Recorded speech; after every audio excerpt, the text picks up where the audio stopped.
Isang makulay na selebrasyon ng Bangus Festival ang hatid na SM Center Dagupan kahapon. Tampok dito ang sining, lokal na produkto at isang gabi ng kantahan.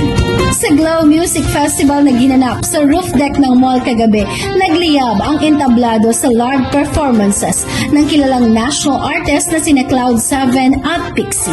Habang hindi rin nagpahuli ang mga lokal na talento ng Pangasinan tulad ni Thirsty Dudes at Angel Tamilag na nagbigay ng sariling tatak ng husay sa harap ng masigabong palakpakan ng audience.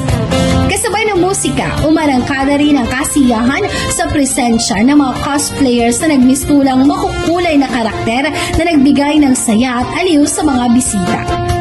Hello sa lahat ng fans namin dito sa Dagupan City and all over the Philippines and maybe all around the world. I just want to say thank you so much for supporting Cloud7. We hope that you guys just keep on joining us in this journey going towards our dreams. Kaya thank you po sa pag-support and I hope masuportahan niyo pa po ako sa mga susunod ko pong mga gagawin and I hope sana po mapasaya ko po kayo sa mga susunod pa pong mga magagawa. Bilang suporta sa mga lokal na negosyo, pinasinayaan rin ang pagbubukas ng MSME Community Bazaar kung saan tampok ang iba't ibang produkto mula sa homegrown entrepreneurs, mula sa mga dried fish, vegetable chips hanggang sa mga masining na handicrafts.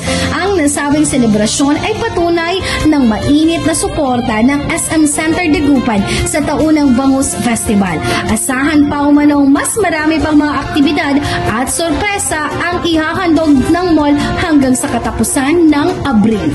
Marami tayong hinandang sorpresa po ngayong araw na ito hanggang sa mag-end po ang Bangus Festival po natin. So we start off with our opening salvo po kanina for our Bangus Festival deals. So we have our ongoing promotion po sa aming mga tenants ng mga exciting po nila na mga sale items po for as high as 70% off po yung mga deals po natin ngayon. So that would be from April 25 until April 30. Mula dito sa SM Center Dagupan City, yan ang ating good news for today. Ako si Idol Tita Ronnie Tatak. Ayap!